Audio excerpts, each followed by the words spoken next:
Les partis politiques des ténors de l'opposition congolaise étaient dans la rue le samedi 11 mars 2023 pour dénoncer l'agression dont la République démocratique du Congo est victime de la part du Rwanda via le M23. Ce n'est pas la première fois que le Rwanda nous agresse. Avant cette génération de M23, il y avait un autre M23 vaincu en 2013. Et avant cette génération, il y avait le CNDP. Et avant, il y avait autre chose.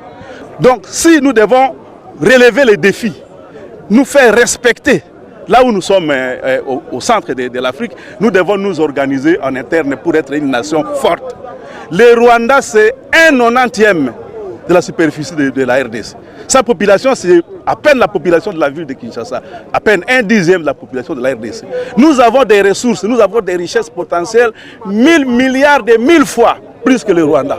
Mais devant le Rwanda... Andeko, bienvenue dans votre magazine Jeunesse congolaise au travail, présenté par Wabino Pierre Moulumba. Andeko, toye lisusu kolobela makambo etalimbo kanabiso. Ezali kaka problème moko tozali na yango. Ezali problème ya organisation ya société na biso.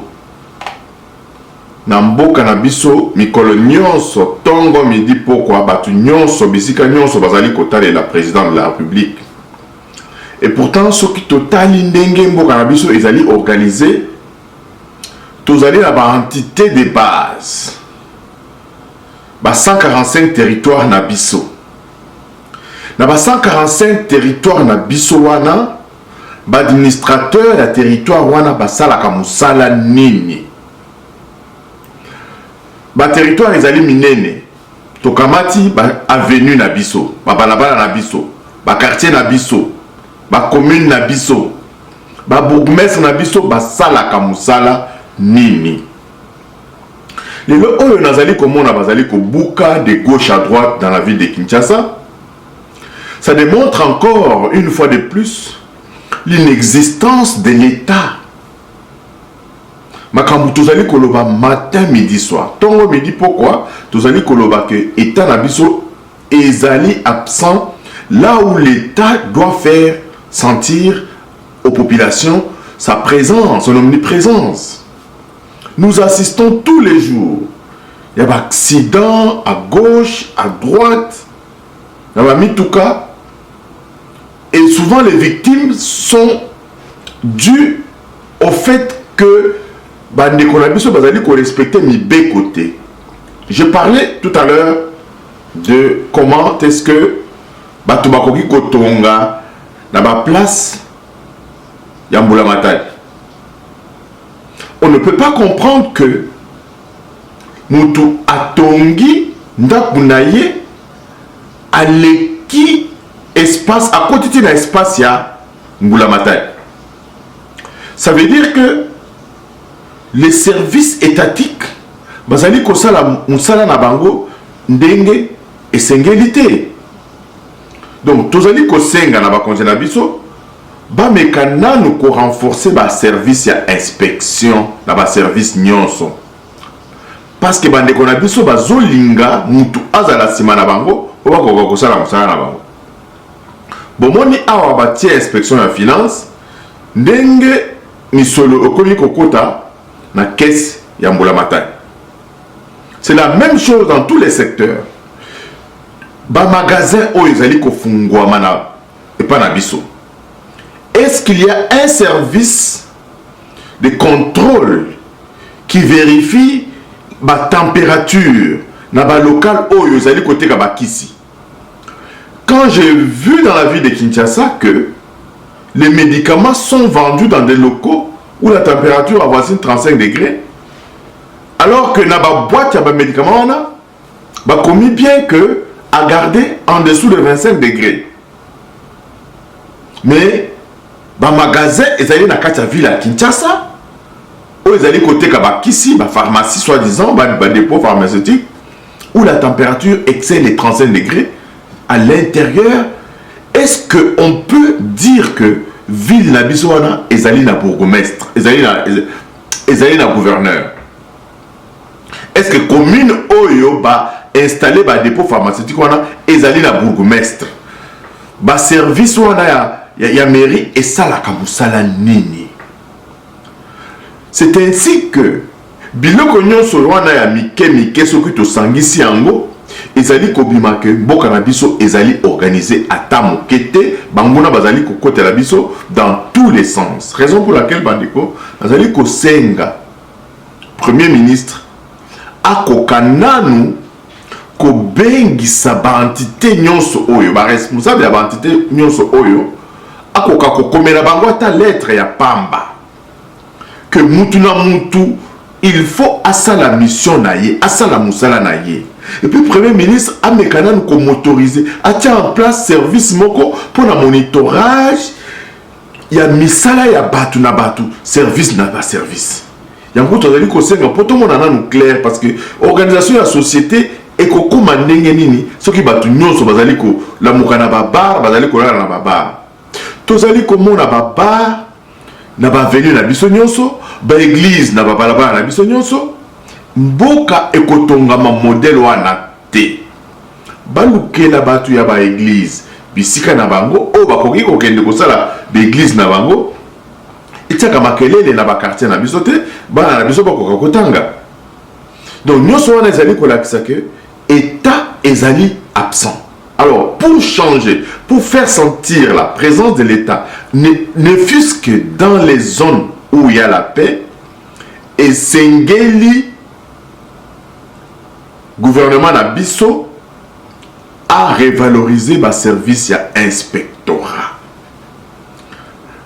Le service à inspectorat est à la paix redevable. Le quoi tout le monde a Patrick Mouyaya à l'EKK pour ça la information pour donner le point de presse. Bah ça paix retour et la misala oh ils allaient que ça les manaba commune naba territoire au peuple congolais.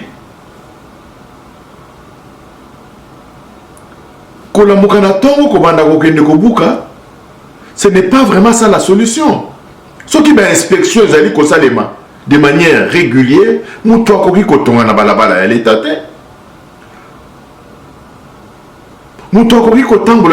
sans frein. Ce qui va service à inspection, et kozonga na mulongo tukokota pe na club ya ba pays organisé ya ba pays développé. Ainsi bandeko nazali kosenga bo partager vidéo na biso to mekana nu kosolo la makambo ya mboka na biso to tikana nu koloba makambo to minoko ya bato ezali kaka katumbi Tshisekedi Fayulu biloko wana ezali kozongisa biso sima makasi totala na mboka na biso to tika makambo ya kokosala ba analyse na minoko na kombo ya bato na minoko na biso to tika na makambo ya kombo ya bato na moni ba journaliste te ya minene bazali kosala ba émission bazali kotala ba liste ba nomination oya uti wa boye oyo ba uti kasai. Mais est-ce que tu as mesuré leurs compétences? Est-ce que c'est cette question-là qu'on devrait vraiment se poser? Que nomination, les lonettes aux huiles, la voix, pour tout le Bamakambouana, Karawana, Tozalaki Wapi. Est-ce que Bakasai wana banome wana? Basa ba Congolais? Donc, esengeli tomituna mituna malamu. Pour que mboka na biso ko kende liboso to tika makambo wana ata ba nommer ba tu ya ekolo moko on ne doit pas en faire un problème parce que le problème c'est l'incompétence. Notre pays brille par l'incompétence des uns et des autres. Total ande compétence ya bato bazo ko tia na bisika et puis ce que total malamu bato e bazo accuser chef de l'état a nommé Bakassa et tout ça là, c'est des échappatoires. Les lo oyo ata nommé maman na yo ata ba lolé tata na yo. Tant que tu n'aimes pas Mokonzi Mboka, au commandaka à Koloba, to bino, mais ali malamute pour la génération à Mikoloyo, na la génération future. To mekana nous kozala elongo, batuna batu bazala kana eloko moko boye et sangisa kabango. Et donc il faut sangisa biso ezali mboka na biso.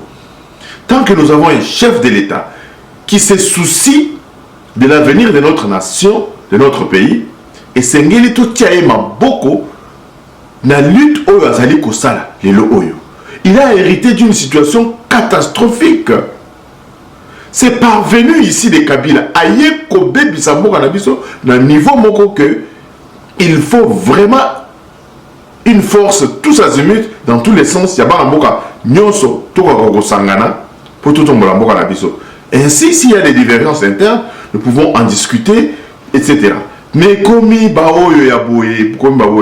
considère toujours que les questions des ethnies, les questions des nominations, ce sont des questions des gens sans argument et des gens de faible esprit qui ne sont pas capables de comprendre que nous n'avons qu'une seule nation. Si cette nation se développe, ça ne sera pas seulement une ethnie qui va se développer, c'est toute la nation entière qui va se développer. Encore une fois, Bandeko, vous avez la vidéo, vous partagez, vous s'abonnez et Tokutani Mbalasima. Bye bye. Rwanda, nous passons l'État à pleurnicher souvent. Et ça, c'est notre responsabilité de dire, ça suffit, il faut qu'on s'organise en interne. Eh bien, aujourd'hui, le président Martin Fayoulou, le président Moïse Katumbi et le président Augustin Matata viennent de démontrer qu'il y a possibilité de construire la véritable cohésion nationale. Nous ne pouvons pas lutter contre les forces d'agression si en notre sein, nous n'avons pas de cohésion. Donc tous ceux qui ne veulent pas de la balkanisation du Congo, tous ceux qui veulent restaurer l'intégrité de notre territoire et la sécurité sur toute l'étendue de la République doivent rejoindre cette famille républicaine qui démontre qu'ensemble nous pouvons relever le défi. Les défis de gouvernance, les défis d'insécurité, les défis de pauvreté extrême qui assaillent aujourd'hui notre peuple.